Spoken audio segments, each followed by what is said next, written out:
पांडुरंगा करू प्रथम नमन दुसरे चरण संतांची त्यांच्या कृपादाने कथेचा विस्तारू बाबाजी सद्गुरु दास तुका कलावज्ञ जियो धरार्थावतारम कलंकांक तेजोधिकामोधिवक्रम खलानीशबाधा पनोदार दक्षम समाधिस्तमूर्तिं भजे ज्ञानदेवम्।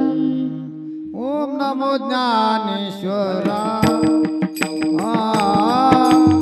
ओम नमो ज्ञानेश्वरा ओम नमो ज्ञानेश्वरा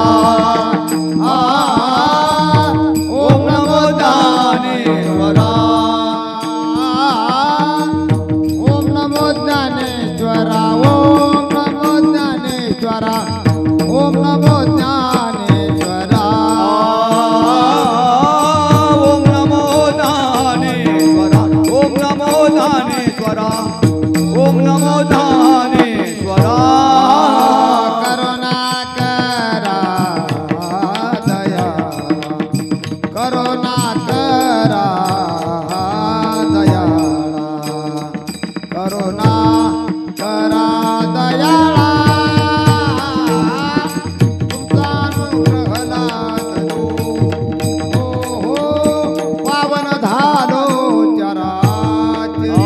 करुणा करा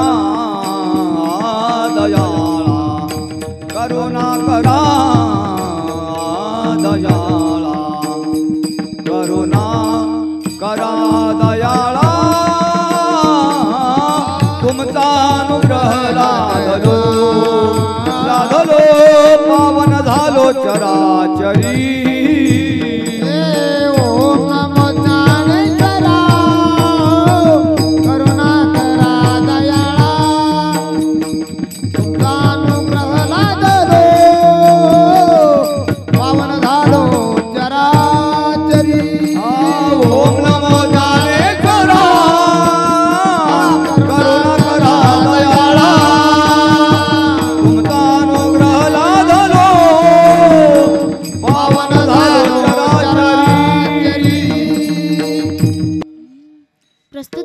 प्रसंगी प्राप्त स्थळी कीर्तनारूपी सेवेकरिता निवडलेला अभंग जगद्गुरु जगदवंदनीय वारकरी संप्रदायाचा कळस असणारे महाराष्ट्राचा प्राण वारकरी संप्रदायाची अस्मिता पंचम वेद निर्माते दुपारी 12:30 वाजता ज्यांनी काट्याने मारलं त्यांना संध्याकाळी आपल्या कीर्तनामध्ये उभा करणारे वैराग्याचे मूर्तिमंत पुतळे श्रीमंत श्री जगद्गुरु तुकोबाराय। एक काळ असा होता ऐश्वर्य संपन्न जीवन जगलेले तुकोबाराय वैराग्याच्या दिशेने वाटचाल करत असताना भगवंतासह समाजाने देखील त्यांची परीक्षा घ्यावी परंतु थांबलेत ते तुकोबाराय कसले। महिला मंडळ बोलू नका। विठ्ठल विठ्ठल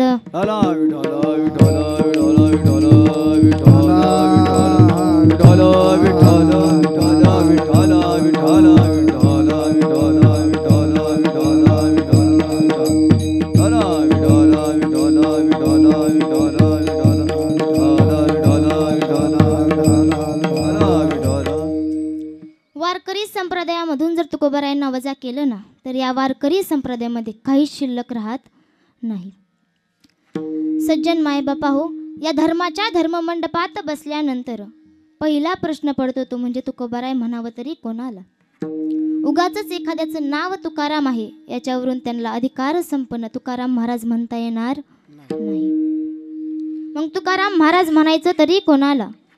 उगाचच झोपतात त्याला आराम म्हणतात उगाचच झोपतात त्याला आराम म्हणतात वाम मार्गाने पैसे कमवतो त्याला हराम म्हणतात मेलेला पुन्हा कधीच उठत नाही त्या ठिकाणी हे राम म्हणतात हृदयातला जाणतो त्याला आत्माराम म्हणतात मित्रासारखा वागतो त्याला सखा राम म्हणतात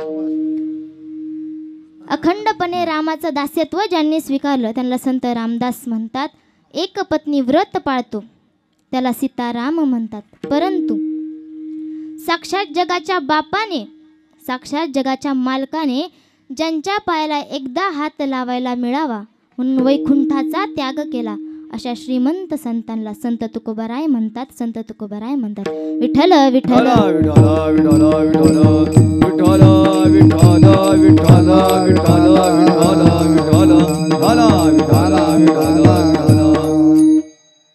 अशा अधिकार संपन्न तुकोबारायांचा अभंग आज आपण सेवेकरिता निवडलेला आहे.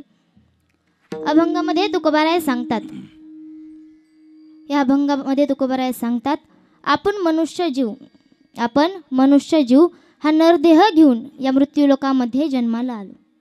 म्हणजेच या संसारामध्ये जन्माला आलो. या संसारामध्ये जन्माला आल्याच्या नंतर खऱ्या अर्थाने आपण भगवंताची शरणागती स्वीकारली पाहिजे. परंतु आपण तसं न करता या संसारामध्ये गुंतून पडतो. आपण या संसारामध्ये गुंतून पडतो. भगवंताचं नामचिंतन करत नाही, भगवंताचं नामस्मरण करत नाही. हा देह आपल्याला त्या भगवंताने दिलेला आहे. हा देह आपल्या मालकी हक्काचा नाही. आपण फक्त म्हणतो हे माझं ते माझं, याचा मालक मी त्याचा मालक मी, पण आपण कशाचाच मालक नाही. हा देह आपल्याला भगवंताने दिलेला आहे. भगवंत आपल्याला काय काय देतो? सत्ता, ऐश्वर्य, संपन्न, संसार सगळं काही भगवंत देतो. देणाराही तो भगवंत आहे आणि आपल्याकडून घेऊन जाणारा देखील तो भगवंतच आहे. आपण फक्त निमित्त आहोत. आपण हे माझं ते माझं करत बसण्यापेक्षा भगवंताचं नामचिंतन केलं पाहिजे, भगवंताचं नामस्मरण केलं पाहिजे. निमित्ताचा धनी केला असे प्राणी, माझे माझे म्हणून व्यर्थ गेला. आपण फक्त निमित्त आहोत. या संसारामध्ये आपण आपलं जीवन व्यर्थ घालवतो. तुकोबाराय सांगतात की हा देह नाशिवंत आहे. या नाशिवंत देहासाठी, या नश्वर संपत्तीसाठी, या नश्वर इष्टिटीसाठी, या नश्वर संसारासाठी तुम्ही तुमचे प्राणपणाला लावता. जीव ओतून काम करता. कशासाठी? फक्त पैसे मिळवण्यासाठी. परंतु भगवंताचं नामचिंतन काय करत नाही. मग या संसारामध्ये जन्माला आल्याच्या नंतर तुकोबाराय सांगतात की बाबांनो, या संसारामध्ये जन्माला आलाय ना, तर भगवंताचं नामस्मरण करा, भगवंताचं नामचिंतन करा. हा देह पुन्हा आपल्याला भेटेल याची शाश्वती गॅरंटी देता येत नाही. आता भेटलाय ना, तुम्ही भगवंताचं नामचिंतन करा, भगवंताचं नामस्मरण करा. हे तुकोबाराय या अभंगाच्या द्वारे सांगतात. विठ्ठल विठ्ठल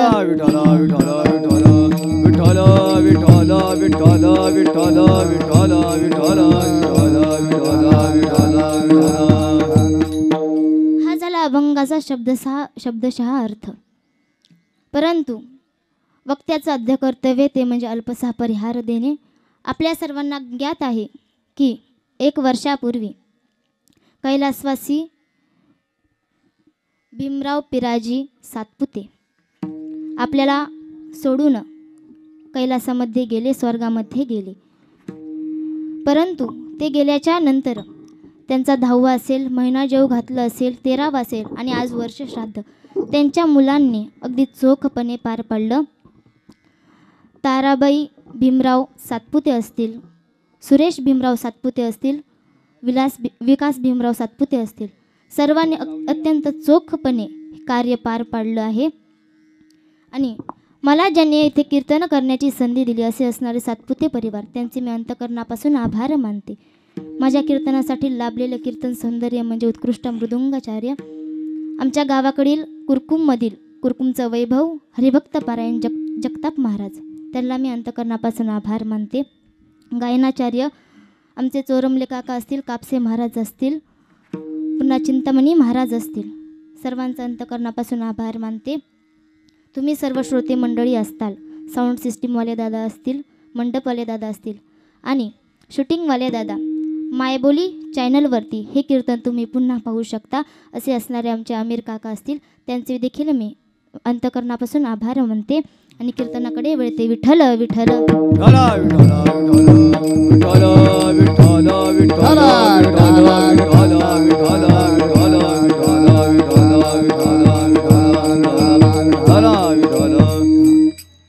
या ठिकाणी जो जीवात्मा आपल्यामधून गेलेला आहे, कोणाचे पती असतील, कोणाचे वडील असतील, कोणाचा भाऊ असेल, कोणाचे सासरे असतील, कोणाचे चुलते असतील, ऐका ना, वर नाही कुणाचे बसायचं. मामा असतील. खाली शांत बसा एका जागेवर. तिथे का बसा तुम्ही, पण खाली बसा.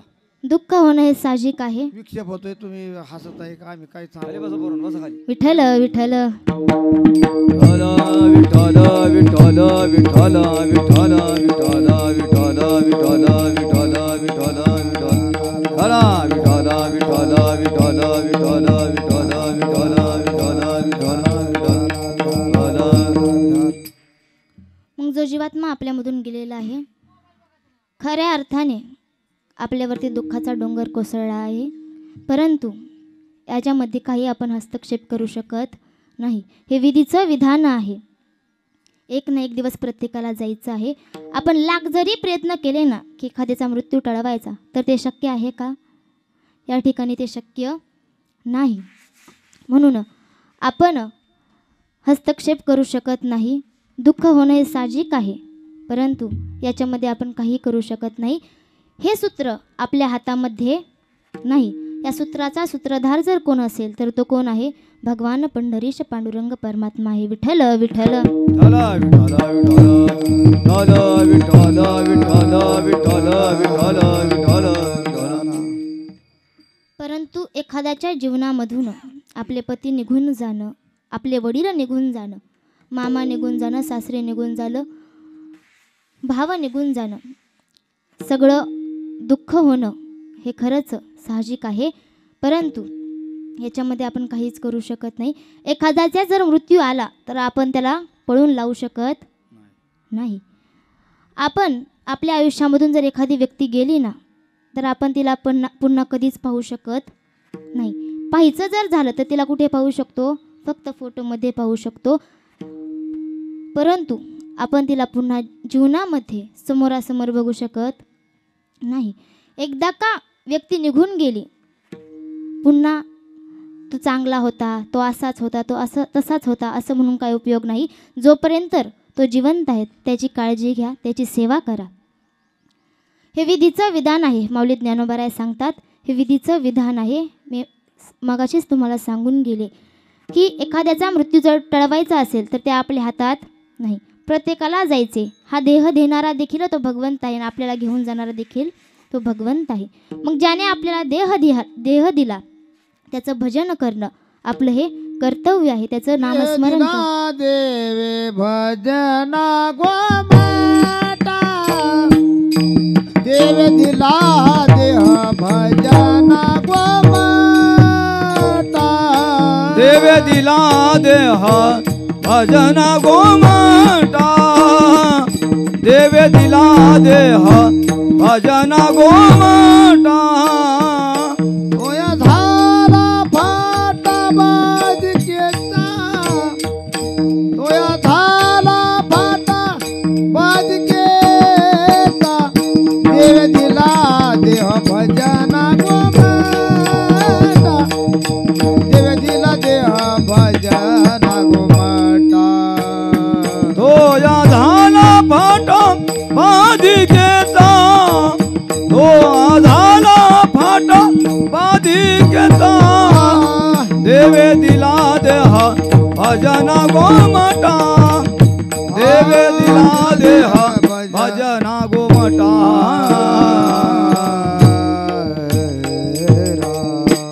देवे दिला देह भजन गोमटा, तोया झाला फाटा बाधिकेचा. मग हा देह आपल्याला कशासाठी प्राप्त झालेला आहे? भगवंताचं नामचिंतन करण्यासाठी भेटलेलं आहे. मग या देहाने आपण भगवंताचं नामस्मरण केलं पाहिजे, भगवंताचं नामचिंतन केलं पाहिजे. माऊली ज्ञानोबाराय सांगतात की आपण आपल्या डोळ्यांनी जी सृष्टी पाहतो ना, त्यामध्ये मुंगीपासून ब्रह्मदेवांपर्यंत असेल सर्व गोष्टी नष्ट होणाऱ्या आहेत. अशी एकही गोष्ट नाही जिचा नाश होणारा नाही. अशी एकही गोष्ट नाही जी अमरत्व प्राप्त करून या संसारामध्ये आलेली आहे, या मृत्यूलोकामध्ये आलेली आहे. एक ना एक दिवस प्रत्येक गोष्ट नष्ट होणार आहे. परंतु उपजे ते नासे, नासिले ते पुनरुपी दिसे, हे घटिका यंत्र जैसे परिभ्रमे गा. उपजणं म्हणजे काय? जन्माला येणं, जन्माला यायचं मरायचं, जन्माला यायचं मरायचं, हे चक्र राडगाडग्यासारखं सतत फिरत राहणार आहे. हे चक्र फिरत असताना आपल्याला या चक्रामध्ये अनेक वेळा जन्म घ्यावा लागतो आणि अनेक वेळा मृत्यू होतो. हे चक्र फिरत असताना आपल्याला या चक्रामध्ये जीवन जगायचं आहे आणि जीवन जगत असताना भगवंताचं नामचिंतन करायचं आहे, भगवंताचं नामस्मरण करायचं आहे. या भगवंताने आपल्याला सर्व काही दिले, फक्त या भगवंताचं नामचिंतन करायचं आहे, भगवंताचं नामस्मरण करायचं आहे. हा देह, हे आयुष्य, हे जीवन आपल्याला कशासाठी प्राप्त झालं? आपण या मृत्यूलोकामध्ये कशासाठी आलो? तर आपण या मृत्यूलोकामध्ये भगवंताचं नामचिंतन करण्यासाठी आलो. मग आपण या देहाचं सार्थक केले पाहिजे. तुका म्हणे एका देहाचे सार्थक, विठ्ठलाची एक देखलिया. मग या देहाचं सार्थक कधी आहे? ज्यावेळेस आपण भगवान पंढरीश पांडुरंग परमात्म्याला पाहू त्यावेळेस या देहाचं सार्थक झालं. परंतु आपण सहजासहजी हे करत नाही. जीवनामध्ये जर आपल्याला सर्वात मोठी गोष्ट जी आवडीची आहे ती कोणती? संसार. संसार करू नये या मताची मी नाही. संसार करा, पण कसा करा? असोनी संसारी जिव्हे वेगू करी, वेदशास्त्रो भारी बाह्य सदा. संसार सोडायचा का मग? अजिबात नाही. संत तत्व सांगतात संसारात राहायचं, पण कसं राहायचं? असून नसल्यासारखं राहायचं. संत तत्व सुंदर दृष्टांत देतात. पक्षी अंगणी उतरती, जे का गुंतवणिया राहती, तैसे असावे संसारी, जोवरी प्राचनाची दोरी. आपण सर्व शेतकरी वर्ग आहोत. आपल्या सर्वांना माहिती आहे, रोज सकाळी सकाळी आपल्या अंगणामध्ये पशुपक्षी येतात. कशासाठी येतात? धान्य टिपण्यासाठी येतात. धान्य टिपून ते पुन्हा घरी निघून जातात. का ते याचा विचार करत बसतात आत्ताचं पोट भरलं, दुपारी काय खायचं, संध्याकाळी काय खायचं, याचा विचार करत बसतात का ते? अजिबात नाही. परंतु मनुष्याचं कसं आहे? माणसाने इतकी संपत्ती कमवली, इतकी संपत्ती कमवली की त्याच्या पुढच्या 12 पिढ्या बसून खातील. काय? त्याच्या पुढच्या 12 पिढ्या बसून खातील. पण तरी सुद्धा माणूस विचार करतो की माझी 13वी पिढी काय खाईल, माझी 13वी पिढी काय खाईल, याचा विचार माणूस करतो. मग ही पक्ष्यांमधील आणि माणसामधील सत्यता. विठ्ठल विठ्ठल विठ्ठल विठ्ठल विठ्ठल विठ्ठल विठ्ठल विठ्ठल विठ्ठल विठ्ठल विठ्ठल विठ्ठल विठ्ठल. मग मृत्यू हा अटळ आहे. ज्याचा जन्म झाला त्याचा मृत्यू 100% होणारच आहे. ज्याच्या जन्माचा सोहळा झाला त्याच्या मृत्यूचा सोहळा देखील होणारच आहे. म्हणून त्या अगोदर आपण आपल्या जीवनामध्ये भगवंताचं नामचिंतन केलं पाहिजे, भगवंताचं नामस्मरण केलं पाहिजे. आज जो जीवात्मा आपल्यामधून गेलेला आहे त्याचा हा सोहळा चाललेला आहे. आता याला सोहळाच म्हणावा लागेल, कारण हा सोहळा संपन्न होत असताना सर्व नातेवाईक, परिवार जेवढे जेवढे इथे जमलेले आहे तेवढे सर्व जनसमुदाय, आपण सर्वजण कशासाठी जमलेलो आहोत? महिला मंडळ कशासाठी जमलेलो आहोत?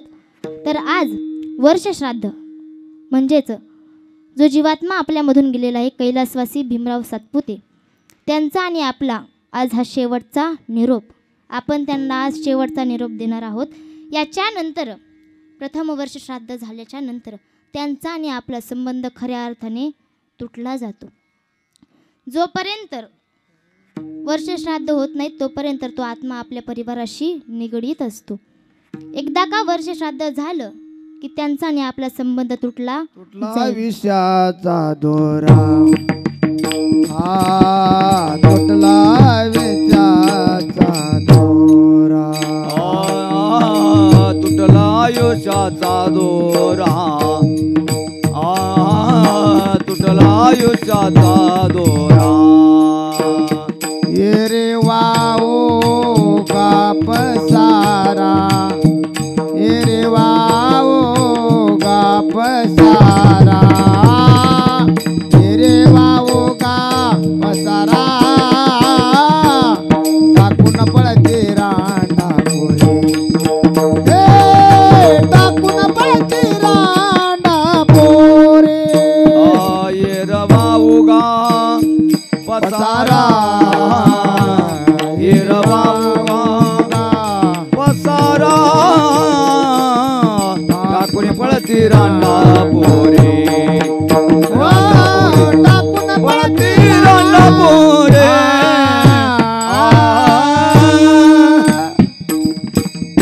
तुटला आयुष्याचा दोरा, ये रे अवघा पसारा टाकून पळती रांडा पोरे. मग आज आपला आणि त्यांचा खऱ्या अर्थाने संबंध तुटला जाणार आहे. जेव्हा देह पडल्यापासून ते वर्ष श्राद्धापर्यंत तो आत्मा आपल्या परिवाराशी निगडीत असतो. पहिले 10 दिवस जर बघायला गेलं ना तर तो आत्मा आपल्या परिवाराला पाहू शकतो, पण आपण त्या आत्म्याला पाहू शकत नाही. ज्यावेळेस 10व्याच्या आधी ज्यावेळेस मृत्यू होतो त्यावेळेस सर्व घरचे पाहुणे मंडळींना फोन करतात, बोलवून घेतात. आता हा जो देह आहे, हा देह कशाचा बनलेला आहे? पंचमहाभूतांपासून बनलेला आहे. हा पंचमहाभूतांपासून बनलेला देह पुन्हा पंचमहाभूतांमध्येच विलीन होऊन जातो. पण आपण सर्वसामान्य लोक असं म्हणतो की मातीपासून देहाची निर्मिती झाली. शेवटी देहाची काय होते? मातीच होते. मग या देहाची माती होते असं म्हटलं जातं का? देहाचं सोनं होतं? माणसाचं सोनं होतं का? ज्याने भगवंताचं नामचिंतन केलं, भगवंताचं नामस्मरण केलं, त्याच्या जीवनाचं सोनं झालं. असं म्हणलं जातं सज्जन मायबापा हो, की भगवंताने ज्याला आपलंसं केलं त्याच्या जीवनाचं सोनं झालं. पण आपण सर्वसामान्य लोक असं म्हणतो की मातीपासून शरीराची निर्मिती झाली. शेवटी शरीराची काय होते? मातीच होते. शरीराची होय माती, सारे अवघी कामे खोटी, अंती जाणे मसन वाटी. 50,000चे 5-5 बंगले असू द्या, 50 कोटीचे बंगले असू द्या, 5-5 एकर 50-50 एकर जमीन असू द्या, उपमुख्यमंत्री असू द्या, मुख्यमंत्री असू द्या, उपसरपंच असू द्या, सरपंच असू द्या, आमदार असू द्या, खासदार असू द्या, कितीही मोठा माणूस असू द्या, शेवटी कुठे जाणे आहे? स्मशानभूमीमध्ये जायचं आहे. हे तत्व डोळ्यासमोर ठेवून मनुष्याने जीवन जगलं पाहिजे. विठ्ठल विठ्ठल विठ्ठल विठ्ठल विठ्ठल विठ्ठल विठ्ठल विठ्ठल विठ्ठल. आता शरीराची माती झाली म्हणजे काय झालं? या ठिकाणी देह पडला.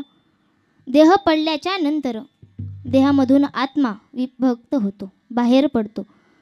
देह पडल्या आपण त्या देहाचे अंत्यसंस्कार करत नाही. त्या देहामधून आत्मा बाहेर पडतो. श्रीकृष्ण भगवान परमात्मा सांगतात, अर्जुनाला कुरुक्षेत्रामध्ये काही तत्वज्ञान सांगत होते. त्यातलं काही तत्वज्ञान असे की जीवनाला आल्यानंतर, जीवन जगत असताना जीवन कसं जगावं हे सांगणारा धर्मग्रंथ म्हणजे श्रीमद भगवद्गीता, आणि मरण आल्यानंतर कसं मरावं हे सांगणारा धर्मग्रंथ म्हणजे श्रीमद भागवतगीता. श्रीकृष्ण भगवान परमात्मा अर्जुनाला श्रीमद भगवद्गीतेमध्ये सांगतात की अर्जुना, आत्मा हा कधीच मरत नाही. नैनम छद्रांती शस्त्रांनी नैनम दहती पावक. म्हणजे या संसारामध्ये, या जगामध्ये असं कुठलंच शस्त्र नाही जे आत्म्याला कापू शकतं. या संसारामध्ये, या जगामध्ये असं कुठलंच पाणी नाही, या कुठल्याच पाण्यामध्ये शक्ती नाही की ते आत्म्याला बुडू शकतं. अशा कुठल्याच अग्नीमध्ये शक्ती नाही की जे आत्म्याला जाळू शकतं. म्हणजे आत्मा हा अमर आहे. आत्मा कधीच मरत नाही. जसं आपण कपडे बदलतो, लग्नाला जायची वेगळी कपडे, बड्डेला जायची वेगळी कपडे, तसंच आत्मा हा फक्त शरीर बदलत असतो. आत्मा कधीच मरत नाही. आता देह पडला, देह पडल्याच्या नंतर लगेच आपण अंत्यविधी करतो का? तर नाही. अमुक व्यक्ती गेली आहे, मग आपण काय करतो? आधी घरचे सर्व पाहुणे मंडळींना बोलवायला चालू करतात. किमान 4 तास तरी त्या देहावरती आपण अग्निसंस्कार करत नाही. का करत नसतील? माहिती आहे का कुणाला कारण? आता काही लोक असं सांगतात की ताई, मुली परगावी असतात, पाहुणे मंडळी लांबून यायची असते, त्यामुळे थोडा वेळ थांबावं लागतं. पण याचं खरं कारण असं नाही. शास्त्र सांगतं की ज्यावेळेस मनुष्याचा जीव जातो किंवा मनुष्य मृत्यू पावतो, त्यावेळेस त्याच्या देहामधून जो आत्मा विभक्त होतो, वेगळा होतो, तो वेगळा झालेला आत्मा स्वर्गापर्यंत जाऊन पुन्हा मृत्यूलोकामध्ये येत असतो. तो कालावधी किती वेळाचा असतो? तर तो 4 तासाचा कालावधी असतो. स्वर्गापर्यंत जाऊन पुन्हा मृत्यूलोकामध्ये येत असतो तो आत्मा. ज्यावेळेस तो आत्मा पुन्हा मृत्यूलोकामध्ये येतो, तेव्हा आपण त्या देहावरती अग्निसंस्कार करू शकतो. म्हणून 4 किंवा 5 तास आपण त्या देहावर अग्निसंस्कार करत नाही. आता आत्मा पुन्हा परत आला. आता त्या देहावर अग्निसंस्कार करायचे आहेत, तुम्हा सर्वांना माहीत आहे, पण तरीसुद्धा धावत्या योगामध्ये सांगून जाते. काय केलं जातं? 4 खांदेकरी असतात. त्या देहाला उचललं जातं. एक पाण्याचा घट घेतला जातो. तो पानाडी पुढे चालतो आणि मागे ती अंत्ययात्रा काढली जाते. आता पहिला टप्पा त्या देहाचा, त्या आत्म्याचा म्हणजे 20व्याचा ओटा. आता 20व्याच्या ओट्यावरती का थांबलं जातं? तर ऐका, 20व्याच्या ओट्यावरती आपण तो देह थोड्या वेळती 20व्याला ठेवतो. तिथे तांदूळ अर्पण करतो. ज्यावेळेस त्या 20व्याच्या ओट्यावरती आपण तांदूळ अर्पण करतो, तो असणारा 17 तत्वाचा आत्मा, तो असणारा 17 तत्वाचा जीवात्मा, तो आत्मा त्या तांदळावरती जाऊन विराजमान होतो. त्या तांदळावरती बसतो. तांदळावरती बसल्यानंतर आपण स्मशानभूमीकडे निघतो. स्मशानभूमीकडे गेल्यानंतर पाणी पाजलं जातं आणि पाणी पाजल्यानंतर तो जो घट आहे तो एका छोट्याशा दगडाने फोडला जातो. काही भागामध्ये त्याला जीवखडा म्हणतात आणि काही भागामध्ये त्याला आश्मा म्हणतात. तुमच्याकडे काय म्हणतात मला माहीत नाही. मग त्या छोट्या दगडाने तो घट फोडला जातो. काही लोक खूप मोठी चूक करतात. जो घट फोडलेला जो छोटा दगड आहे ना, तो त्याच ठिकाणी त्या देहाच्या उशाला ठेवून येतात, परंतु तसं करायचं नाही. तो जो घट फोडलेला दगड आहे तो आपल्या घरी घेऊन यायचा. घराच्या बाहेर लाल वस्त्रामध्ये त्याला बांधून ठेवायचा आणि पुढचे 10 दिवस त्याला पितृस्थानाने जल अर्पण करायचं. आता पितृस्थानाची काही प्रक्रिया सांगितली. पितृस्थान म्हणजे आपला अंगठा, अंगठ्याने त्याला जल अर्पण करायचं. का करायचं? कधी आपल्याला आपल्या पूर्वजांचे आशीर्वाद लागतात पहा. तो असणारा 17 तत्वाचा आत्मा त्या खड्यामध्ये असतो. मग त्या पितृस्थानाने आपण त्या खड्यावरती, त्या आश्म्यावरती जल अर्पण करायचं. आणि 10व्या दिवशी 3 पिंड पाडली जातात. त्यातलं मधलं पिंड असतं लिंगपिंड. ते लिंगपिंड पाण्यामध्ये प्रवाहित केलं जातं. त्या लिंगपिंडासोबत तो आश्मासुद्धा पाण्यामध्ये प्रवाहित करून टाकायचा. आता 10वा झाला. 13वेचं जेवण जेव घातलं. आता बघा 13व्याच्या नंतर वर्ष श्राद्धापर्यंत आत्म्याचा प्रवास कसा असतो. घरचे माणूस जिवंत आहे तोपर्यंत त्याचा सर्व इतिहास सांगू शकतात, पण माणूस मेल्यानंतर कुठे जातो हे सांगू शकत नाही. 13व्याच्या नंतर वर्ष श्राद्धापर्यंत आत्म्याचा प्रवास चालू असतो. तो कशा पद्धतीने असतो बघा. 13वा झाला. 13व्याचं जेवण जेवून झालं. आता 13वा झाल्यानंतर तो जीवात्मा त्याच्या पुढच्या प्रवासामध्ये त्याला एक वैतरणी नावाची नदी लागते. कुठल्या नावाची? वैतरणी नावाची नदी लागती. त्या वैतरणी नावाच्या नदीपर्यंत पोचायला त्याला किती दिवस लागतात? 28 दिवस लागतात. त्या वैतरणी नावाच्या नदीपर्यंत पोचायला त्याला 28 दिवस लागतात. 28 दिवस लागल्यानंतर पुढं त्या वैतरणी नावाच्या नदीमध्ये काय असतं? पाणी असतं का?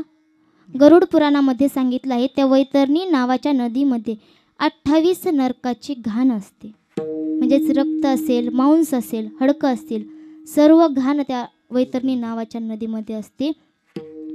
आता 28 दिवस लागतात. 28 दिवस लागतात म्हणजे पहिले 13 आणि आत्ताचे 28 किती झाले? 39 बरोबर का? 41 दिवस झाले. 41 दिवस झाले. ऐका, तर 41 दिवसानंतर तो जो जीवात्मा आहे तो कुठे पोचतो? वैतरणी नावाच्या नदीच्या काठापर्यंत जाऊन पोचतो. आता त्याला ती वैतरणी नावाची नदी पार करायची असते. एवढी सोपी का? वैतरणी नावाची नदी पार करायला एवढी सोपी का?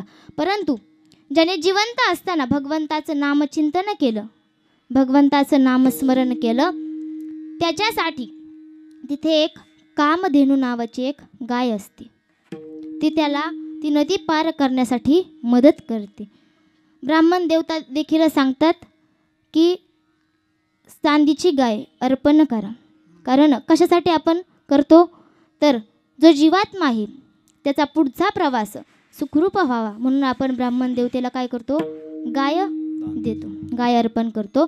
ज्याने जिवंत असताना गाय दान केली त्याच्यासाठी ती कामधेनू नावाची गाय मदत करत असते. परंतु ज्याने जिवंत असताना, ज्याने या मृत्यूलोकामध्ये असताना भगवंताचं नामचिंतन तर घेतलंच नाही, परंतु दुसऱ्याची निंदा केली, ही तशीच ती तशीच, हा तसाच तो तसाच असं जे कोणी म्हणले त्यांना ती नदी बुडत बुडत पार करावी लागते. आता ती नदी पार करायला काय 1-2 तास लागतात का? अजिबात नाही. 59 दिवस ती नदी पार करायला लागतात. पहिले 41 आणि आत्ताचे 59 किती झाले? 100 दिवस झाले. आता 100 दिवसांनंतर तो जो जीवात्मा आहे तो ती नदी पार करून दुसऱ्या बाजूला जातो. आता पुढे जात असताना अनेक स्थान त्याला पार करावं लागतात. सौरमंडळ असेल, शेलेग्राम असेल, अनेक स्थानी त्याला थांबावं लागतं. ते सर्व गावं घेत असताना त्याला किती दिवस लागतात? 264 दिवस लागतात. पहिले 100 आणि आत्ताचे 264 किती झाले? 364. म्हणजे कालचा मुक्काम त्याचा कुठे असतो? चित्रगुप्ताच्या नगरीमध्ये असतो. कालच्या दिवशी तो चित्रगुप्ताच्या नगरीमध्ये पोचतो. आता चित्रगुप्त म्हटलं की काही लोकांना वाटतं चित्रगुप्त हे एकच नाव आहे, परंतु तसं नाही. एकाचं नाव आहे चित्र आणि एकाचं नाव आहे गुप्त. दोघांना मिळून काय होतं? चित्रगुप्त. आता जे चित्रगुप्त कोण आहेत? आपले वकील आहेत, भगवंताचे वकील आहेत, आपल्या जीवात्म्याचे वकील आहेत. ते काय करतात? त्या जीवात्म्याचं नाव लिहून घेतात. काय करतात? जीवात्म्याचं नाव लिहून घेतात. जेवढे काही त्याने चांगले कर्म केले ते एका बाजूला असतात, फाईल तयार करतात. जेवढे चांगले कर्म केले ते एका बाजूला, जेवढे तिथे त्या जीवात्म्याचा निकाल लागणार असतो. चित्रगुप्त त्या जीवात्म्याला त्या धर्मराजाच्या नगरीमध्ये घेऊन जातात. तिथे गेल्याच्या नंतर सर्वात पहिल्यांदा दरवाजामध्ये धर्मध्वज या नावाचा एक व्यक्ती बसलेला असतो. तो ती फाईल चेक करतो. ती फाईल चेक केल्यानंतर या जीवात्म्याला कोणत्या दरवाजाने पाठवायचं ते ठरवतो. आणि पुढे गेल्याच्या नंतर पुढे अशी परिस्थिती आहे, भगवंताचं अष्टप्रधान मंडळ असं बसलेलं आहे आणि सुवर्ण सिंहासनावर धर्मराज विराजमान आहेत. तर भगवंताचं अष्टप्रधान मंडळ बसलेलं आहे. मध्यभागी त्या जीवात्म्याला उभं केलं जातं. मध्यभागी त्या जीवात्म्याला उभं करून त्याच्या हातामधली कर्म नावाची फाईल घेतली जाते. भगवंताचं अष्टप्रधान मंडळ हे सगळे मिळून ती फाईल चेक करतात आणि शेवटी धर्मराजांकडे देतात. धर्मराज ती फाईल चेक करतात, पण कशी? आपल्या जीवनामधील 5 साक्षीदार तिथे बोलवले जातात, तेव्हाच ती फाईल चेक होती. आता 5 साक्षीदार कोणते? ते 5 साक्षीदार जर आले नाहीत तर आपला पुढचा निकाल लागणार नाही. 5 साक्षीदार कोणते? तर पहिला साक्षीदार म्हणजे प्रकृती. प्रकृती आपण जन्माला आल्यापासून ते मरेपर्यंत आपल्यासोबत कोण असते? प्रकृती. आपण किती वाईट कर्म केले, किती चांगले कर्म केले हे कोण सांगतं? प्रकृती सांगते. आता प्रकृती हा खऱ्या अर्थाने भगवंताचाच अंश आहे. प्रकृती आपल्यावरती नजर ठेवून असते. दुसरी साक्षीदार कोण असते? तर ती धरणी माता. धरणी माता आपण जन्माला आल्यापासून जर काही वाईट कर्म करत असतो तर ते समाजाच्या नजरेमधून लपू शकतो, घरच्यांच्या नजरेमधून लपू शकतो, परंतु धरणी मातेच्या नाही.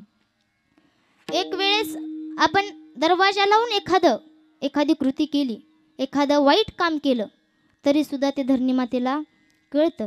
तर ती दुसरी असणारी साक्षीदार म्हणजे धरणी माता. तिसरी साक्षीदार सूर्यदेवता, चौथी साक्षीदार चंद्रदेवता आणि 5वी साक्षीदार कोण असेल तर ते गणेश भगवंत.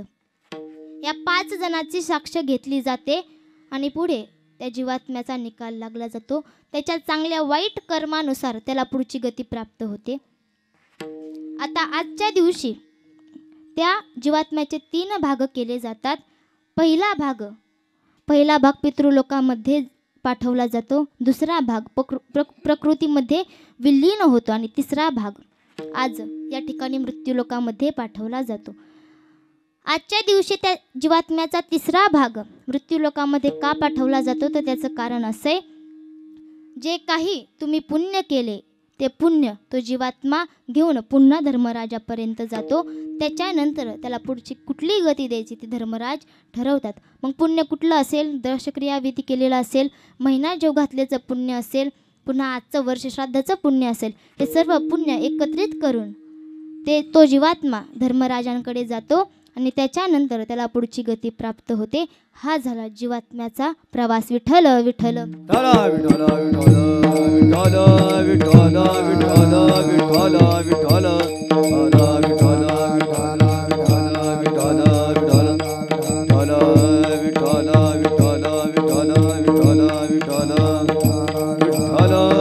विठ्ठल आता समाजामध्ये दोन प्रकारचे वर्ग पडतात. वर्ग म्हणजे पहिली दुसरीचा वर्ग नाही, आस्तिकवादिक लोक आणि नास्तिकवादिक लोक. आता काही लोक सात्विक असतात. ते म्हणतात, ताई जोपर्यंत माणूस जिवंत आहे तोपर्यंत त्याची सेवा करावी, तोपर्यंत त्याची काळजी घ्यावी.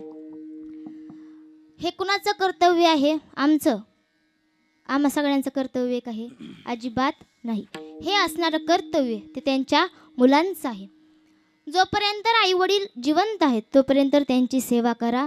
एकदा का ते निघून गेले ना पुन्हा कधीच बघायला मिळणार नाहीत. जोपर्यंत ते जिवंत आहेत तोपर्यंत त्यांची सेवा करा. निघून गेल्याच्या नंतर त्यांचं वर्षश्राद्ध असेल, 10वा का करावा, वर्षश्राद्ध का करावं, महिना का जेव घालावा, याचा फायदा काय? दादांनो, याचा फायदा बघायचा नसतो. याचा जर फायदाच तुम्हाला बघायचा असेल ना, त्याच्या अगोदर मी तुम्हाला त्याचा तोटा सांगते. जर का आपण हे सर्व विधी केले नाहीत तर आपल्या कुळाला पितृदोष लागला जातो. तो फक्त आपल्या कुळाला पितृदोष लागला जातो आणि तो सुद्धा इतका कठीण असतो महाराज, जगणं मुश्किल होतं, इतका कठीण तो पितृदोष असतो. पुत्राला, नातूला, संपूर्ण आपल्या कुळाला पितृदोष लागला जातो.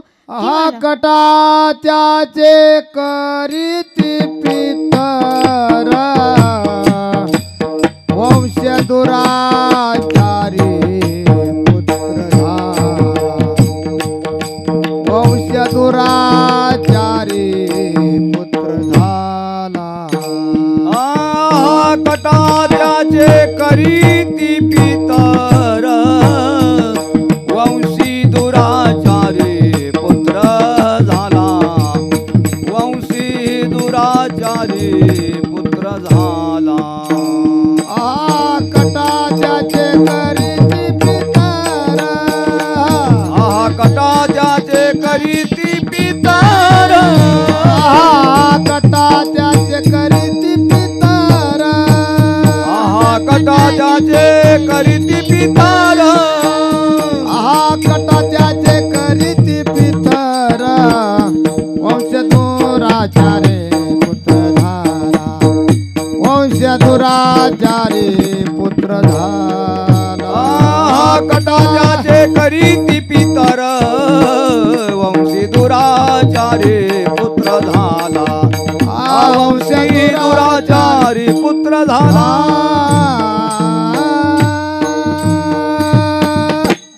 कटा ज्याचे करीती पितर वंशदुराचारी पुत्र झाला म्हणजे आपल्या कुळाला पितृदोष लागला जातो. किमान या पितृदोष लागू नये म्हणून तरी हे सर्व विधी करावेत. आपल्या स्वार्थासाठी तरी हे सर्व विधी करावेत. आता जो देह आपल्याला दिला, कुणी दिला? भगवंताने दिला. त्याचं नामचिंतन आपण जीवनामध्ये केलं पाहिजे. या संसारामध्ये न गुंतता तुम्ही जागे व्हा असं सांगतात तुकोबाराय. या संसारामध्ये न गुंतता तुम्ही भगवंताला शरण जा, भगवंताचं नामचिंतन करा. अभंगाचं प्रथम चरण. आलिया संसारा उठावे ग करा, आलिया संसारा उठावे ग करा, आलिया संसारा उठावे ग करा, आलिया संसारा उठे ग करा. शरण जाऊदारा पांडुरंगा, शरण जाऊदारा पांडुरंगा. देह हे काळाचे धन कुबेराचे, देह हे काळाचे धन कुबेराचे. शरण जाऊन धारा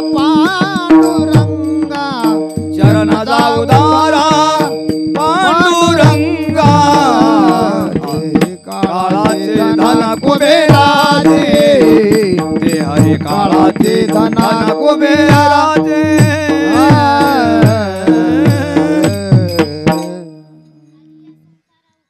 करा शरण जाऊ दारा पांडुरंगा देह हे काळाचे धन कुबेराचे तेथे मनुष्याचे काय आहे. मग या संसारामध्ये आल्यानंतर काय करायचे. जो देह आपल्याला भगवंताने दिलाय त्या देहाने भगवंताचं नामचिंतन करायचे, भगवंताचं नामस्मरण करायचे. आता देह देणाराही तो भगवंत आहे ना, आपल्याकडून काढून घेणाराही तो भगवंत आहे. म्हणून या जीवनामध्ये या संसारामध्ये न गुंतता आपण भगवंताचं नामचिंतन करावं, भगवंताचं नामस्मरण करावं. हा जो देह आहे तो आपला आहे का नाही. हा जो देह आपल्या मालकी हक्काचा नाही. हे जे धन संपत्ती ज्याच्यासाठी आपण आयुष्यभर कष्ट करतो ते आपलं आहे का नाही. हे देखील आपलं नाही.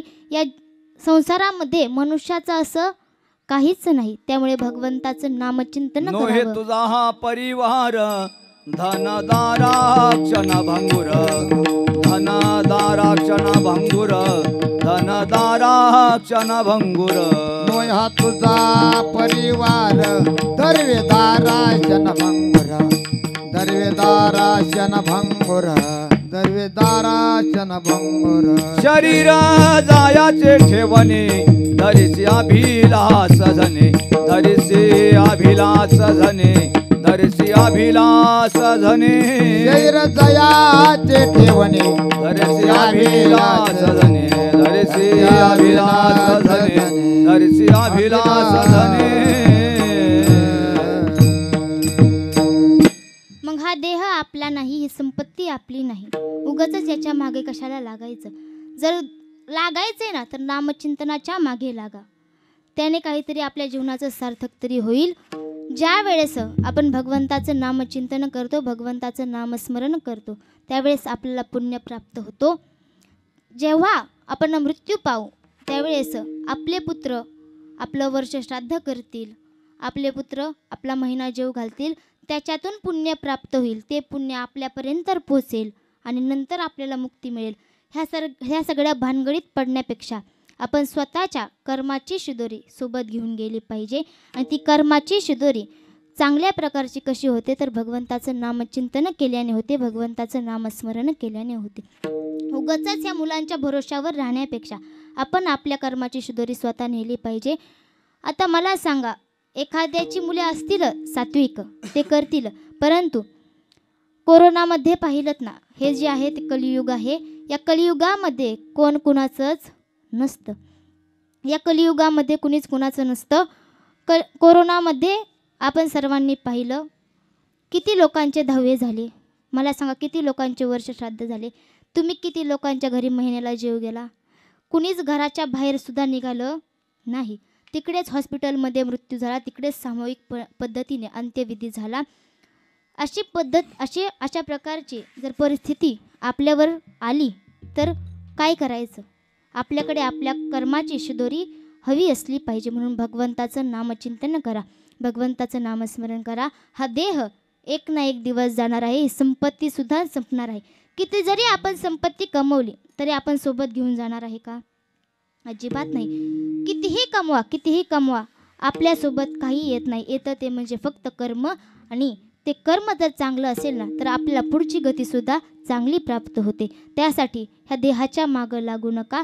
हे देह आपलं धन नाही आणि हे धनसुद्धा आपलं धन नाही. हेच महाराज अभंगाच्या प्रथम देह काळाचे धन कुबेराचे देह काळाचे धन कुबेराचे काळाचे धन कुबेराचे काळाचे धन कुबेरा देह हे काळाचे धन कुबेराचे देह हे काळाचे धन कुबेराचे काळाचे धन कुबेराचे काळाचे धन कुबेरा येथे मनुष्याचे काय आहे तेथे मनुष्याचे काय आहे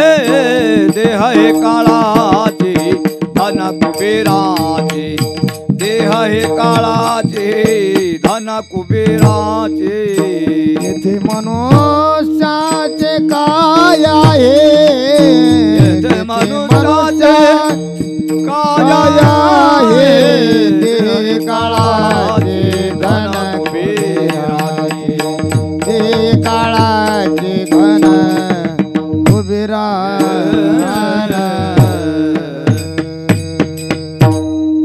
देह हे काळाचे धन कुबेराचे तेथे मनुष्याचे काय आहे. मग जो हा देह आहे ना तो आपला आहे का? नाही. प्रत्येक जण एक ना एक दिवस जाणार आहे. प्रत्येकाचा मृत्यू हा ठरलेला असतो. मी तर म्हणते माझ्या सकट आपण सर्वजण 7 दिवसात जाणार आहोत. आता तुम्ही म्हणाल ताई कीर्तनाला आलाय का आम्हाला मारायला आलाय? तर तसं नाही. मी तुम्हाला पटवून देते आपण सर्वजण 7 दिवसात कसं जाणार. सोमवारी जन्म झाला, मंगळवारी मोठा झाला, बुधवारी शाळेत गेला, गुरुवारी लग्न झालं, शुक्रवारी आजारी पडला, शनिवारी मुलांनी दवाखान्यात नेलं, रविवारी तिकडेच गेला. म्हणजे जीवनामध्ये 8वा दिवस नाही. प्रत्येकजण 7 दिवसात जाणार आहे. तुम्हाला एक उदाहरण सांगते. ज्याप्रमाणे एखाद्या कंपनीने एखादं प्रोडक्ट निर्माण केलं, त्या कंपनीने ती कंपनी काय करते, ते प्रोडक्ट बाजारात पाठवण्या अगोदर काय करते, त्या प्रोडक्टची एक्सपायरी डेट देते, अंतिम तारीख लिहून देते. त्याचप्रमाणे भगवंतरूपी कंपनीने हे मनुष्यरूपी प्रोडक्ट निर्माण केलेलं आहे आणि या मनुष्यरूपी प्रोडक्टला मृत्यूलोकामध्ये पाठवण्या अगोदर त्याची अंतिम तारीख म्हणजे एक्सपायरी डेट ठरवलेली असते. ज्या दिवशी तुम्ही जन्माला येताना त्याच दिवशी तुमच्या कपाळावर मृत्यूचा शिक्का मुर्तब झालेला असतो. ज्या दिवशी तुम्ही जन्माला येतात त्याच दिवशी ठरलेलं असतं तुमचा मृत्यू कधी आहे. त्यामुळे प्रत्येकजण एक ना एक दिवस जाणार आहे. या संसारामध्ये गुंतून पडू नका. हा संसार क्षणभंगुर आहे. हा एक ना एक दिवस जाणारच आहे. तुम्ही विक्रमादित्य नाव ऐकून असाल. चक्रवर्ती सम्राट होते विक्रमादित्य. त्यांचा स्वभाव असा होता की स्वतःच्या प्रजेला आपल्या पुत्रासारखं जपणं. ते रोज रात्री वेश बदलून आपल्या राज्यामध्ये फेरफटका मारण्यासाठी जात असत. कशासाठी? कारण असं होतं की आपल्या राज्यामध्ये आपल्या नगरामध्ये कोणत्या जीवाला काही त्रास तर नाही ना, यासाठी ते राज्यामध्ये फिरत होते. एक दिवस असंच फिरता फिरता फिरता ते अशा एका भागामध्ये गेले ज्या एका बाजूला जंगल होतं आणि एक व्यक्ती हातामध्ये कुऱ्हाड घेऊन त्या जंगलामध्ये प्रवेश करत होता. विक्रमादित्यांना उत्सुकता झाली. एवढी रात्रीची वेळ आहे आणि हा लाकडं तोड्या इतक्या रात्रीचा जंगलामध्ये काय करतो, हे पाहण्यासाठी विक्रमादित्य त्याच्या पाठोपाठ गेले. आता मला सांगा, लाकूड तोडणं हे काय रात्रीचं काम आहे का? अजिबात नाही. हे रात्रीचं काम नाही. मग हा लाकूड तोड्या नक्की करतो तरी काय, हे पाहण्यासाठी विक्रमादित्य त्याच्या पाठोपाठ गेले. आत गेल्यानंतर तो लाकूड तोड्या एका झाडावरती चढला आणि फांद्या तोडत असताना एका बाजूने विक्रमादित्य सर्व पाहत होते. फांद्या तोडत असताना एक बलाढ्य असा अस्वल हा प्राणी आहे. अस्वल त्या ठिकाणी आला. आता अस्वलाला कधीच झाडावरती चढता येत नाही, परंतु तो अस्वल झाडावरती चढू लागला. त्या लाकडू तोड्याने पाहिलं की अस्वल झाडावरती चढत आहे. हा जर झाडावरती चढला तर आपण आज जिवंत राहणार नाही. ह्या भीतीने त्याचे हात थरथर कापायला लागले. फांदीला घट्ट पकडलं, पण हात थरथर कापल्यामुळे ती फांदी हातातनं निसटली आणि खाली पडला. तो देखील दगडावर डोकं आपटलं आणि तिथेच त्याचा जीव गेला. अस्वलाने त्या खाली पडलेल्या व्यक्तीकडे पाहिलं नाही. तो पुढे निघून गेला. पुढे निघून गेल्याच्या नंतर थोडासा पुढे आला आणि त्या अस्वलाचं स्वरूप टाकलं आणि एका सुंदर मुलीचं स्वरूप धारण केलं.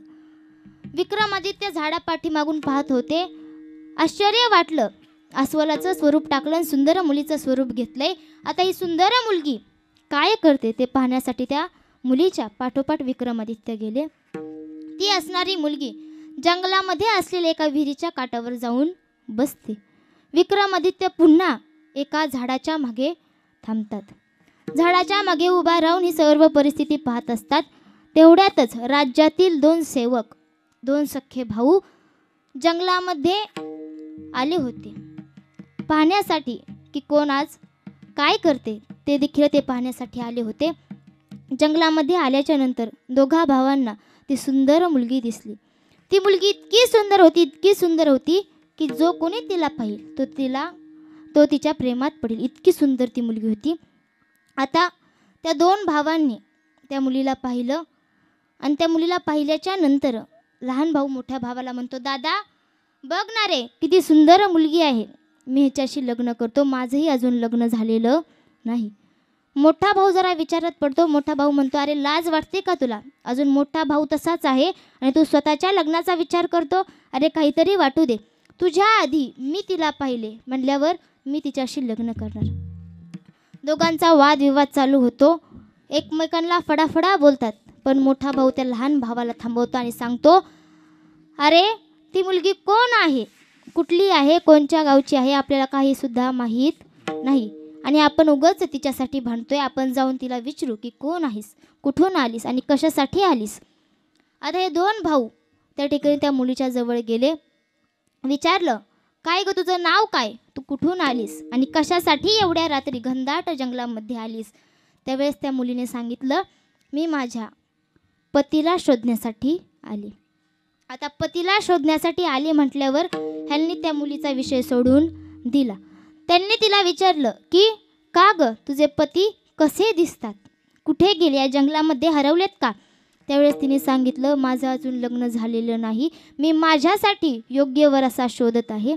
त्यावेळेस त्यातला मोठा भाऊ म्हणतो की आम्ही दोघेही बिनलग्नाचे आहोत, तू आमच्यासोबत लग्न कर, पण आमच्या दोघांनाही तुझ्यासोबत लग्न करण्याची इच्छा आहे, मग कसं करणार. त्यावेळेस त्या मुलीने सांगितलं की मी अशा वराशी लग्न करेल, मी अशा मुलाशी लग्न करेल जो सर्वात शूर असेल. तुम्ही तुमचं शूरत्व प्राप्त करा, शूरत्व माझ्यासमोर सादर करा, मग मी जो सर्वात शूर असेल मी त्याच्याशी लग्न करेल. त्या दोघांनीही तलवारी काढल्या. एकमेकांच्या पोटात खूप असल्या दोघेही मृत्युमुखी पडले. विक्रमादित्य झाड्या पाठीमागून पाहत होते. ती स्त्री इतक्या मोठ्याने हसू लागली, इतक्या मोठ्या हसू लागली. पुन्हा तिने त्या मुलीचं स्वरूप टाकलं आणि एका सर्पाचं स्वरूप धारण केलं. आता हा असणारा सर्प काय करतो हे पाहण्यासाठी विक्रमादित्य पुन्हा त्या सर्पाच्या मागे गेले. सर्पाच्या मागे गेल्यानंतर तो नदीपाशी आला. सर्प नदीपाशी आला आणि नदीमध्ये आल्याच्या नंतर एक नाव होती, मोठी नाव होती. त्या नावामध्ये 25-50 लोक बसलेले होते. तो असणारा सर्प पाण्यामध्ये प्रवेश करतो आणि पाण्यामध्ये प्रवेश केल्यानंतर जहाजामध्ये चढण्याचा प्रयत्न करतो. जहाजामध्ये चढतो आणि जे ते 25-50 लोक होते ते त्या सर्पाला पाहतात आणि घाबरतात. काही भीतीच्या पोटी पाण्यामध्ये उड्या मारतात आणि ह्यांनी पाण्यामध्ये उड्या मारल्या म्हणून जहाजाचा नावाचा तोल बिघडतो आणि ती नाव त्या पाण्यामध्ये पलटी होते. पाण्यामध्ये पलटी झाल्यानंतर ज्यांना पोहता येत होतं ते पोहून तीराला आले, परंतु ज्यांना पोहता येत नव्हतं त्या पाण्यामध्ये बुडून मृत्युमुखी पडले. तो पुन्हा असणारा सर्प पाण्याच्या बाहेर आला. आता पहाट झाली होती, सूर्योदय होणार होता. तो असणारा सर्प बाहेर आला. त्याने त्या सर्पाचं रूप टाकून दिलं आणि एका वृद्ध ब्राह्मणाचं स्वरूप धारण केलं. आता ब्राह्मण काय करतो हे पाहण्यासाठी ते विक्रमादित्य त्या ब्राह्मणाकडे गेले आणि विचारलं, का हो, तुम्ही कोण आहात. त्यावेळेस त्याने सांगितलं, मी वृद्ध ब्राह्मण आहे, तुला दिसत नाही का. त्यावेळेस विक्रमादित्य म्हणतात, मला दिसतंय पण मी अनुभवलंय सुद्धा. तुम्ही आधी अस्वल होऊन त्या लाकूड तोड्याचा जीव घेतलात, पुन्हा तुम्ही सुंदर मुलगी होऊन त्या 2 सख्या भावांना एकमेकांना मारण्यासाठी भाग पाडलं.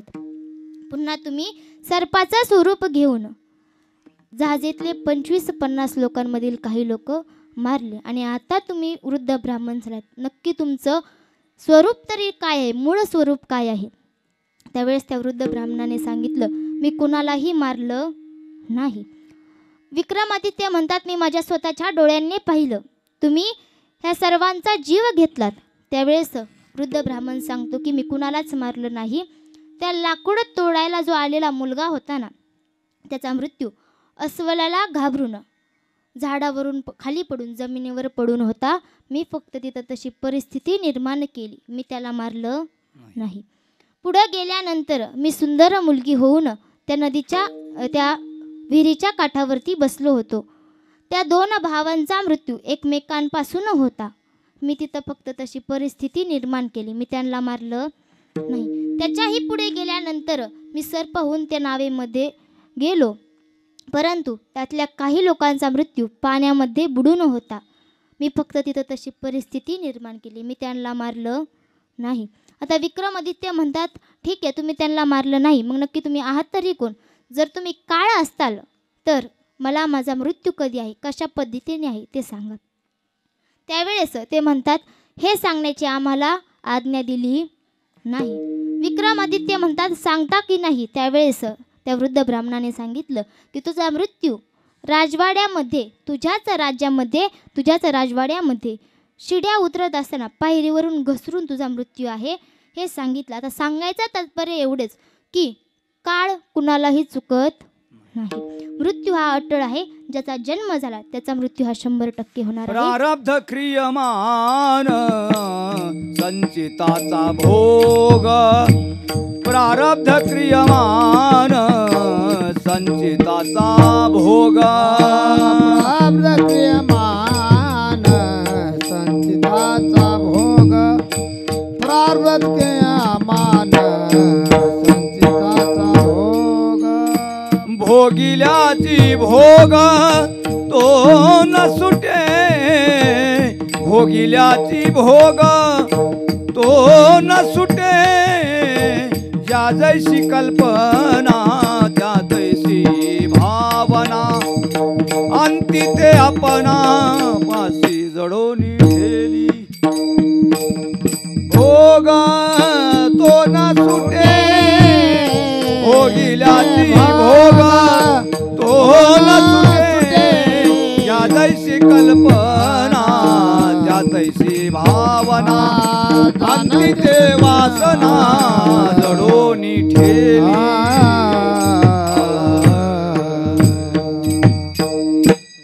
मग हा देह देणारा आहे तो भगवंत आहे ना, आपल्याकडून हा देह घेऊन जाणारा सुद्धा ते भगवंत आहे.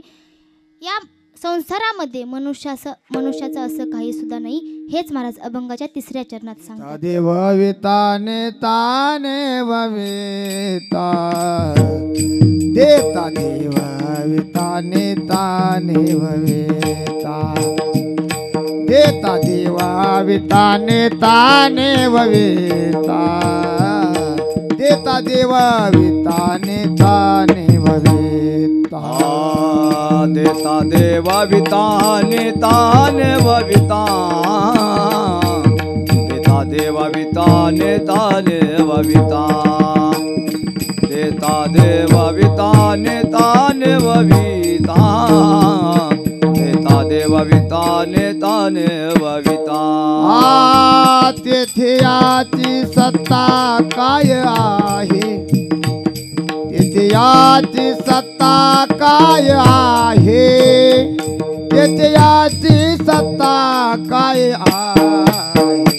देह हे काळाचे धना कुबिराज, देह काळाचे धना कुबिराज, देह काळाचे धना कुबिराज, देह काळाचे धना कुबिराज.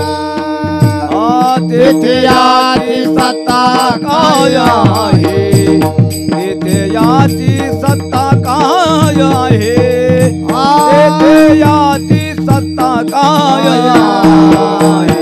देह हे काळाचे धन कुबेराचे, देह हे काळाचे धन कुबेराचे, देह हे काळाचे धन कुबेराचे, देह हे काळाचे धन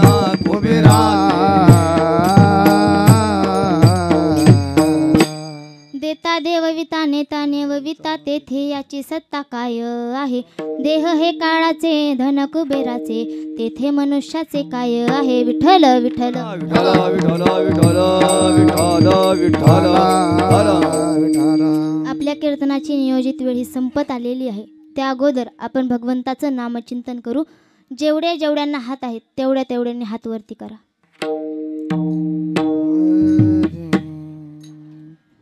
जय जय विठोबा जय जय विठोबा रखुमाई. हार घालायला पुढं रखोम लीडजा महिला बोला. महिला एक जण महिला. जय जय विठोबा रखोमाई. विठोबा रखुमाई. एक जण या ना पुढं हार घालायला.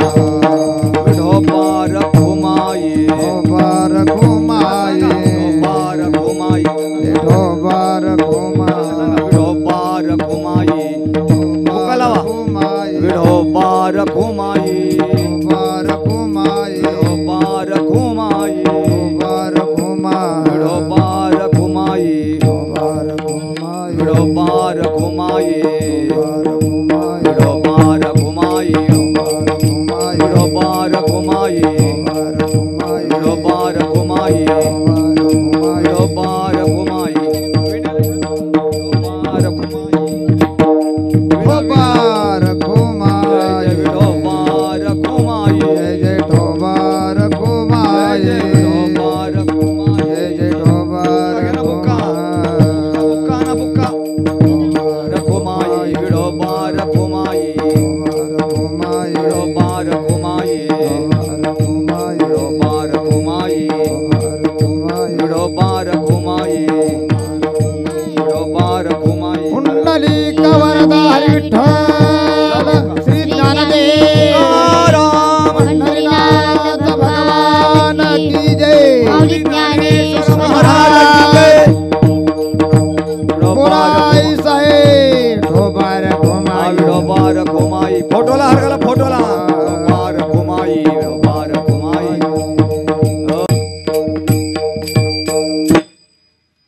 मग आपण आपल्या जीवनामध्ये आईवडिलांची सेवा केली पाहिजे. छत्रपती शिवाजी महाराजांना जन्म देणारी जिजाऊ माता जरूर होती, परंतु त्याच धावपळीमध्ये शिवनेरी किल्ल्यावर नेणाऱ्या शहाजीराजांना विसरू नका. अहो प्रभू रामचंद्रांना जन्म देणारी कौशल्या माता जरूर होती. त्याच धावपळीमध्ये राम राम पुत्र पुत्र म्हणत मरण पावणाऱ्या दशरथ राजाला विसरू नका. आपण हे काय विसरतो की भगवान श्रीकृष्णांना जन्म देणारी देवकी माता जरूर होती, परंतु त्याच धावपळीमध्ये रात्रीच्या 12 वाजता यमुनेच्या पुरातून नेणाऱ्या वासुदेवाला विसरू नका. जेवढं महत्त्व आपण आपल्या आईला देतो ना, तेवढंच महत्त्व आपण आपल्या वडिलांना सुद्धा द्या. एखादा मुलगा जर 10वी पास झाला ना, त्याची आई अख्ख्या गावभर सांगते की माझा मुलगा 10वी पास झाला, परंतु गपचूप जाऊन पेड्याचा बॉक्स आणतो ना, तो बापच असतो. एखाद्या मुलीचं लग्न ठरल्यानंतर ती मुलगी आपल्या बापाला म्हणते, आईला म्हणते, आई कसं ग होणार माझं. त्यावेळेस तिची आई म्हणते, बाळा सगळं चांगलं होईल. लग्नाचा दिवस हळूहळू जवळ येतो. लग्नाचा दिवस जवळ आल्याच्या नंतर वराड मंडळी मंडपात येते. मंडपात आल्यानंतर अक्षदा वाटून होतो. ब्राह्मण मंगलाष्टिका सुरू करतो. शुभमंगल सावधान. आता लग्न झाल्याच्या नंतर ती मुलगी असणारी माहेरकडून सासरी निघायला तयारी करते. ती मुलगी गाडीत बसते. त्यावेळेस बसण्याच्या अगोदर आपल्या आईच्या, मावशीच्या, आजीच्या सगळ्यांच्या गळ्यामध्ये पडून ढसाढसा रडते. पण त्यावेळेस बाप घरामधून आतमध्ये बाहेर येतो आणि त्या सर्वांना घरात घेऊन जातो. घरात नेतो. त्या मुलीला सासरी लावतो. जोपर्यंत गाडी दिसती ना, तोपर्यंत त्या गाडीकडे बघत बसतो ना, तो बाप असतो. एकदा का मुलगी सासरी गेली ना की पुन्हा घरामध्ये येतो. घरात मधल्या एका खोलीमध्ये जातो. दरवाजा लावून घेतो. एका कोपऱ्यामध्ये जाऊन ढसाढसा रडतो ना, तर तो बापच असतो. जेवढं महत्त्व आपण आईला देतो ना, तेवढंच महत्त्व आपण वडिलांना सुद्धा द्या. काय असतो बाप? उरामंदी माया त्याच्या काळ्या मेघावानी, दाखवे ना जरी कोण्हा डोळ्यातल पाणी. झिजू झिजू संसाराचा गाडा हाकला, होटा मंदी हासू जरी कना वाकला, घडीभर तू थांब जरा ऐक त्याची थापर, लई अवघड हाय र गड्या उमगाया बापर, उमगाया बापर, लई अवघड हाय र गड्या उमगाया बापर, उमगाया बापर. मग तो असणारा बाप कधीच आपल्याला कळत नाही. त्या बापाला समजून घ्या. त्या बापाला खुशाला वर तोंड करून पोरं म्हणतात तुम्ही आमच्यासाठी काय केलं. जे तुम्ही आज आहात ना ते फक्त बापामुळेच आहात. अरे बघा त्या लहान लहान लेकरांकडे जे भर उन्हात भीक मागतात. तुमच्या बापाला विचारा कधी तुमच्या बापाने तुम्हाला भीक मागून दिली आहे का. काबाड कष्ट करतो, रक्ताचं पाणी करतो, हाडाचं काडं करतो आणि वर तोंड घेऊन त्याला विचारता तुम्ही आमच्यासाठी काय केलं. पुन्हा तो बाप एकदा गेला ना पुन्हा आपल्याला पुन्हा कधीच तो दिसणार नाही. त्यामुळे जोपर्यंत आपला बाप आहे ना तोपर्यंत त्याची सेवा करा, आईवडिलांची सेवा करा. घरामध्ये एकतरी गाय पाळा आणि बहिणीला दिवाळीला वर्षातून 2 वेळास तरी साडी घ्या. कारण ती असणारी बहीण आई गेल्यानंतर दुसरी आई आपली ती बहीणच असते. एवढंच सांगते आणि माझ्या सेवेला पूर्णविराम देते. ज्ञानेश्वर माऊली दानराज माऊली तुकाराम ज्ञानेश्वर माऊली, माऊली ज्ञानेश्वर